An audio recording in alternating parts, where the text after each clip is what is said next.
Another Eden's Isuka just got her true manifest weapon and is now Stella awakened. Is she worth your time? It's David Wowee. How you going? Here are my thoughts on the newly upgraded Isuka, and you're going to want to watch till the end as I'll share some secrets throughout and if I would personally recommend getting her. Isuka was initially introduced in 2019 as the super smart leader of IDA Academy's student council. Since then, she's gotten a devout fan base. Basically, Isuka is a pain setting win/DPS. She gets stronger the more debuffs the enemy has. Obviously, her original version is super power crept, so let's check out what's new. So there are two skills that get upgraded with her true manifest weapon. First is Utopia, which I'd recommend as Isuka's spam skill. You'll find out why soon. Originally, Utopia was a standard attack, all enemy XL win/attack. With Isuka's normal manifest, Utopia's damage increases the more debuffs your enemy has with a max of 5 debuffs. Now with true manifest, your damage increases with up to 10 debuffs. On top of that, you get a 3x damage multiplier if your target has pain. Now, here's the part that makes Utopia your spam skill. This skill will also stack this thing called a flash shadow stack. And the more stacks you have, the more slash damage you deal. It does max out at 10 stacks, and here you get a 30% damage bump. Not overly impressive, but still better than nothing. What you want flash stacks for the most is for Isuka's Stella skill, which I'll talk about soon. Next is Butterfly's Dream. Without anything, it was a basic single XL slash attack on an enemy that reduces their speed and inflicts pain.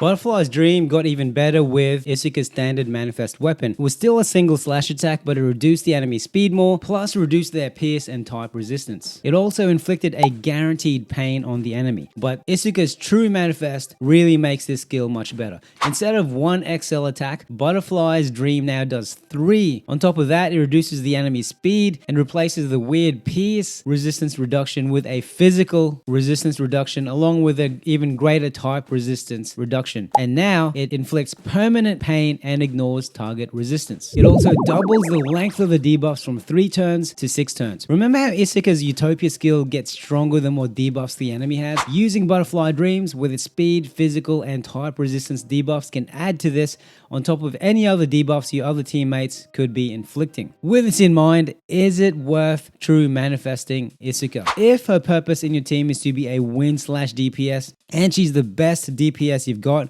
I'd say a definite yes, especially if endgame content on harder difficulties gets a little more challenging. By the way, if you want to see how I beat Isuka's true manifest with the fire team, I have a super member video with it, plus a backlog of other content, so do become a super member to support my small but growing channel. Now, should you Stella awaken Isuka? Let's look at her Stella skills. Her main Stella skill is Illusion Bloom. When enhanced, it's a powered up double XL win/attack on all enemies that ignores your target's defense. And remember how I said you should stack flash shadows during another force by spamming Isuka's skill Utopia? Now's the chance to make the most of the stacks you've accumulated.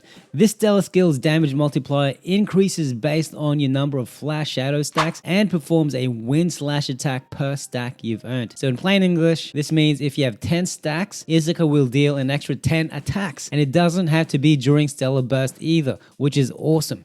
But the catch is, once Isuka deals this crazy damage and does those 10 attacks, she will use all the stacks up, so you've got to spam Utopia all over again because it uses up all of your existing stacks. But if you do this on Stellar Burst, Isuka won't use up the stacks you've earned, but will still deal the crazy 10 hit extra damage. On top of that, she'll activate this thing called Dream Feeling Mode. When she's in this mode, she won't be targeted by enemy single target skills, meaning that if your enemy's attacking just one of your team, it won't attack Isuka. But if it's dealing an attack, all attack, it will still hit her. Now, why is it important that Isuka doesn't get hit? This is because of her Stella passive called Isuka End of Turn. At the end of a turn, if Isuka isn't hit, she'll perform Utopia at no MP cost. She'll reduce all of your enemy's power and intelligence by 30%, adding more debuffs to the enemy, which makes a Stella skill Illusion Bloom and a Utopia skill even stronger. So to summarize, if you Stellar Awaken Isuka, she'll deal a strong slash attack that gets stronger the more flash shadow stacks you've built up over time by spamming the skill Utopia. And at the end of the turn, if Isuka hasn't been hit, she'll debuff the enemy and chuck in a Utopia for free. Is it necessary you Stellar Awaken Isuka? For a lot of the game's content, not really. You can just rotate between her hastening melody skill, which gives your team a 5-turn power and speed buff, as well as the other 2 skills we've already talked about, Butterfly's Dream and Utopia. But if you are greedy for the crazy billions of damage you can see in my damage test video here, then yeah, Stella Awaken her. And finally, would I recommend you pull Isuka if you don't have her yet?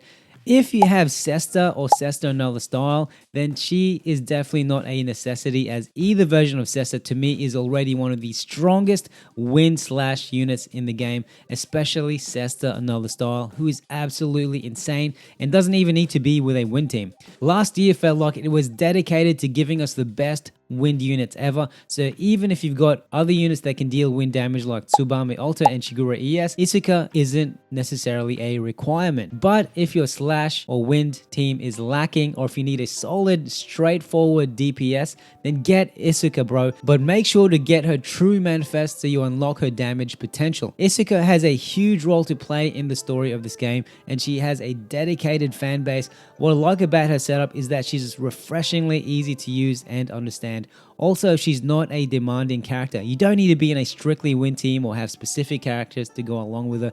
If you're newish to the game and have a team that can beat her true manifest, she's a decent damage dealing, pain setting and debuffing unit with an interesting story to back. To use Isuka, just reduce your enemy's resistances with Butterfly's Dream, build up Isuka stacks with a Utopia, and if you've got a Stella Awakened, do your final nuke attack with Illusion Bloom. What do you think of Isuka? Like, sub, or if you're feeling generous, donate a thanks or become a super member.